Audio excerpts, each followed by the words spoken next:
Hi, how you Hi, doing? how are you? I'm doing well, and yourself? Pretty good. Nice to finally meet you. Nice to finally meet you. Yeah. So Emma, you applied for the Children and Adolescent Service Coordinator position. Yes, I did. So looking, by the looks of your resume, you have a lot of experience with children and adolescents. Yes. So can you tell me what interested you in this particular position? Yes, sure.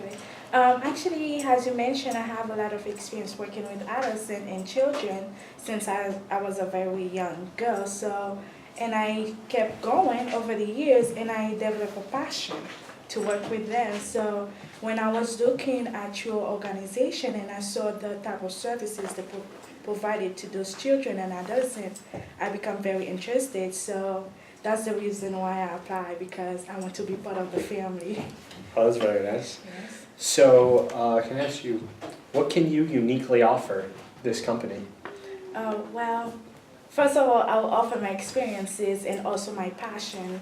Not only I get to work with those adolescents, but the best part of it is the fact that I get to work in different countries. For instance, I started working in my countries.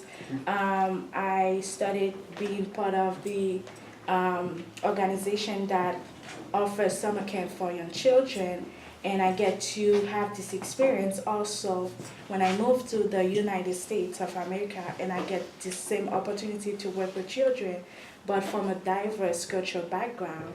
So with that, so it's I gain a lot of experience I didn't know I would get, and the passion I have that those are the two things I uniquely offer to this organization. Well, that sounds really wonderful. Yes, and I'm excited about it. You look excited, that's good. Yes, yes. Okay. So can you tell me of a time when you tried to implement a program, but it did not go exactly as planned, and what did you learn from that?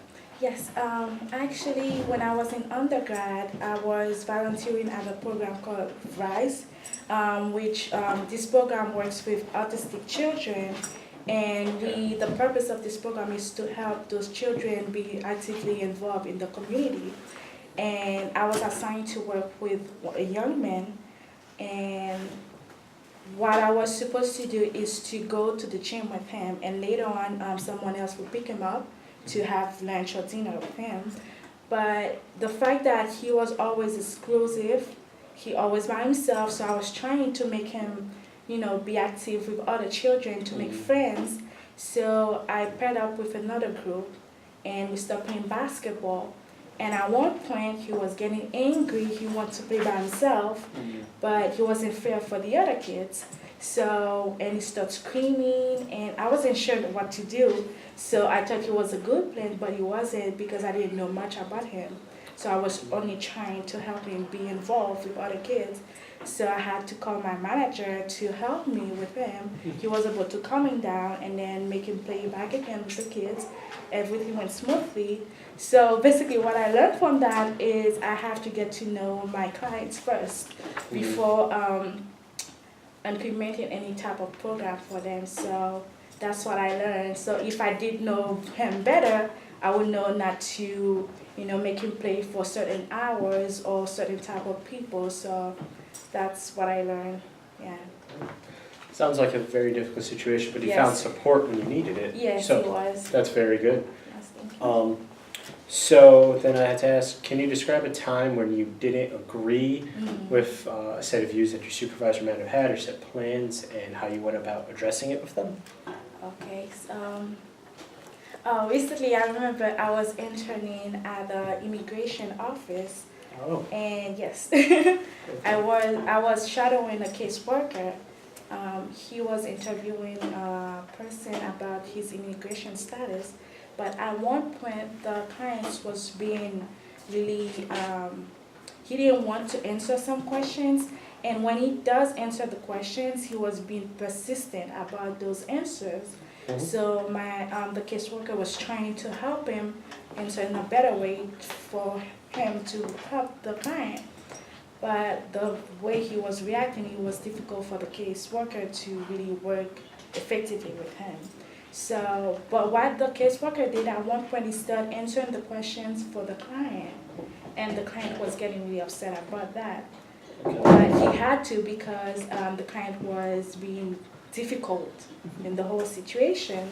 So I didn't agree with what the caseworker was doing. He was a concern because I think he was the client rights to answer the questions the way he wants to. Yeah, absolutely. So after the interview, I talked to the caseworker and explained my concerns, and it was interesting to me that how he welcomed my point of view, and he even told me that he was trying to make it better. It was a difficult time for him at this time when he had the interview, so he was trying to make it better, and I was really happy, I would say, that he welcomed my opinion because I was nervous about it.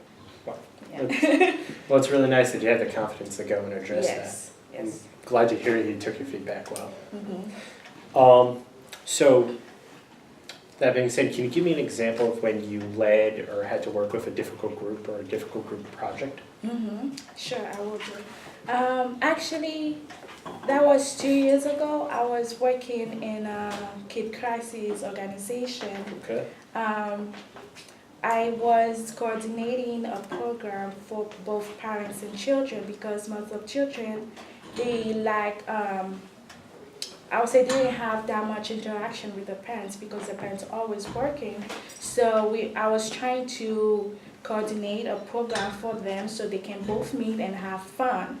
So the kids wanted to have fun because we had that plan for a while where we want them to go to an aquarium. So we planned to have the event at an aquarium, but the parents, they wanted something else. So it was really a hard time, difficult time for them to have both of them to come together to have the event.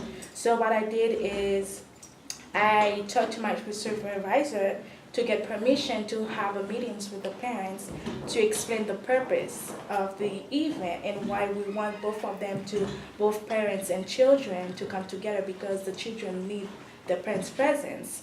So when we had the meetings, it was interesting how we spent hours talking over it, but unfortunately not all parents agreed. But I was able to still coordinate the event, so we had it, and it was amazing to see how the children wanted the parents to be with them to enjoy the moment. But it's sad that not all parents were able to agree, not all of them came, but it was a successful program in any ways. It sounds like it. I'm sorry about the heater. They're always working on it. The heater never works here, and they just happen It's to all pick right. it. Okay. It's But you're all doing a right. good job of filtering that out. Yes. So when you work on multiple projects, what method or how do you decide which projects to work on first? Okay. Usually I classify the project based on their importance levels or the due dates. Some projects are more important to work on than others, and sometimes some of them take longer. So I will work on those projects and later on work on the easier projects because I can get them done easily. So, but sometimes it may happen that I have to work on two projects at the same time. So what I will do is see if both of them I will be able to really work on them effectively, and if the outcomes won't really affect each other. So I usually prioritize those who the due dates or closer than others. Sounds like you're very organized. Yes, I am. Can you describe a situation in which you worked under a stressful condition, and what have you done to effectively complete your task? Perfect example. When I was in undergrad, I was working as English second language assistant coordinator. I was, because it was almost the end of the year, every end of year, we trying to prepare the next term calendar classes. So I was working on that, and at the same time, my supervisor, it was always the craziest time because everybody wants to register for class. They want a certain specific class, and sometimes they want to be with the friends. So it's kind of difficult for us to balance the wants of the students. And while I was working on that, my supervisor asked me to give another student a placement test at the same time because he needs to know beforehand where he can place the students. So it was very stressful because I was dealing with a lot of students and I have to take care of the classes. And now I had to work with, give a test to another student to just register for classes. But I was able to manage that. So while I gave the students a test, but while I was supervising the students, I was trying to work, like not too fast on the project, but slowly just to balance both. Yeah, so.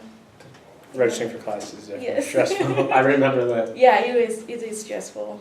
Can you give an example of a time you had to make a unexpected decision? Sure.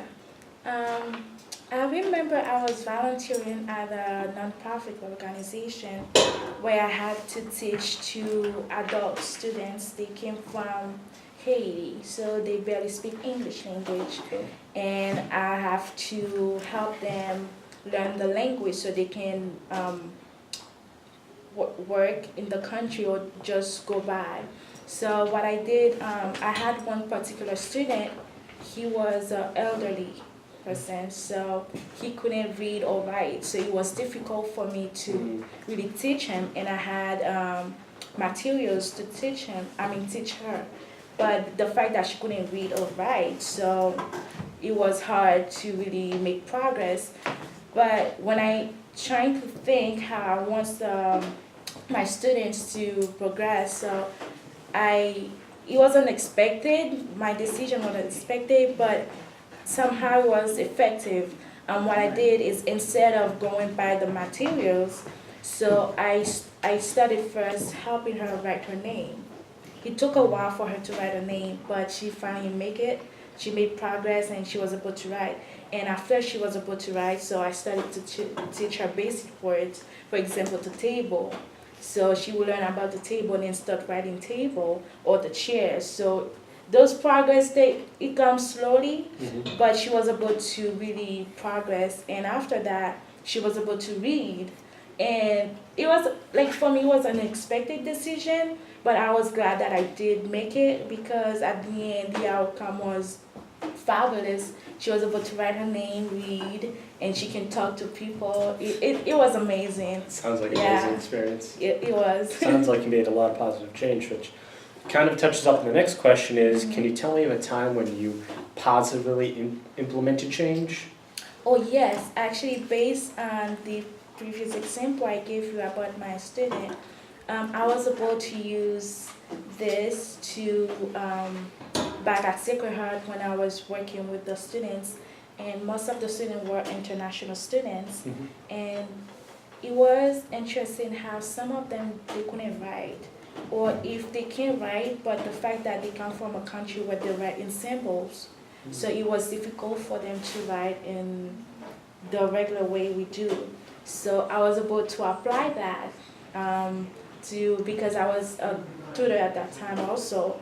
So to see how I made progress with them through this method, so I was able to implement it to the next students who were to work with them. So because I had the opportunity also to train other work study students who want to work with us, so they use this method to help the international students. Yeah. That sounds very nice. So I actually only have one more question for this today. So what experiences do you see yourself gaining here? Well, I always consider that everything I learn in life is new to me. Like even though it's something I usually do, but there's some way you do it, it's kind of new to me. So I planning to learn more because the more I learn, the better I will be able to help the kids. So I'm hoping to gain more experience in the way you help the kids, and because kids nowadays, they need help. So I'm just looking forward to learn new skills and new experience. Yeah. Well, that sounds lovely. Yeah. Well, thank you for all your time. Thank you very much. And you'll be hearing from us really soon. Thank you for everything. Thank you very much for Have a great day. hearing. Thank you too. Bye-bye. Bye.